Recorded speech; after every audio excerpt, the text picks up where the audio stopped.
Hello sa pangakalakbay, magandang umaga. For this video, ito yung part 2 na mabibigay kong tip. Nasubukan ko nung nag-apply pa lang ako doon sa mga agency. Halos nasubukan ko mga kalakbay ay yung 3 agency. Halos 3 months ako nag-a-apply sa Pilipinas. Yung una kong agency, share ko lang yung Peredots. Doon ako nag-unang try as first timer. Wala akong idea. Tapos nun, ang kagandahan nun mga kalakbay, based sa experience ko, mas maganda po in case mag-apply kayo sa Europe, ay mapapayo ko lang ay yung meron kayong work experience sa mga factory or production operator para select. Hindi katulad ng mga walang experience. Tip lang yun At ayun, mabilis ako ma-select after 1 hour o 30 minutes. Pagpasya ako ng resume doon sa kanilang Dropbox, ayun na select agad ako ng halos 30 minutes. Sa Peredots, automatic pag na-select ka ng agency, next step nun ay initial interview mga kalak. Tayo at exam doon sa may Peredots. Then after nun, appealing daw tayo magantay ng halos 2 months o 3 months, sabi ng Peredots. Then nung ako nag-apply sa Peredots, tapos hindi siya nag-update ng halos 2 weeks. Pag after ay maghanap na kayo ng mga agency. Katulad nung second time ko ay yung Grand Place. Ayun, dun ako na-select kasi meron silang job offer sa production operator. Then kailangan nila ng 100 slot hiring na production operator. Kaya yun, na-select tayo doon. Automatic, napasama tayo sa 100 slot na hiring.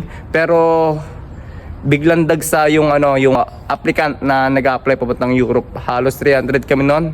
Then isang Monday maghapon, orientation, exam, initial interview. Ayun, after noon, after 3 days, final interview na agad sa Grand Place. Ayun ang kagandahan nung pag may job offer or job hiring sa isang agency. Halos week lang tanggap ka na agad or meron ka ng interview as dun sa employer. Upstate company nga pala ako. Then after ng 3 days, ayun na interview na tayo ng final.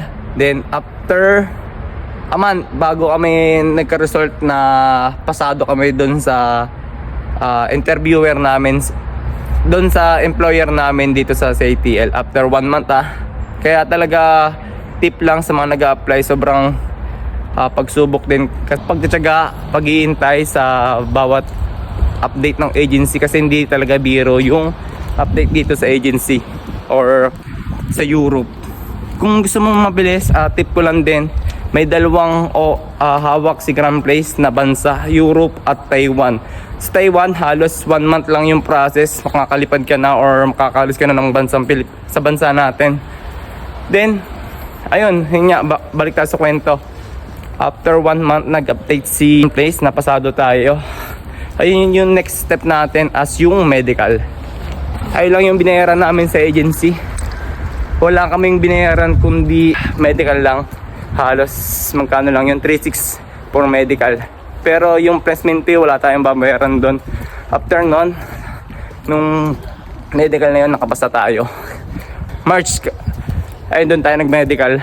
Nagka-result na halos 2 months yun na pag-aantay na amin.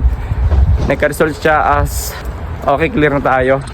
Next nun ay nagpidos na kami. After medical, pidos ang nauna sa amin. Pidos, kung saan, ayun, papaliwanag sa inyo yung mga rules bilang isang OFW, mga tip sa mga kung paano magpadala, at mga rules, language, marami, mga bawal.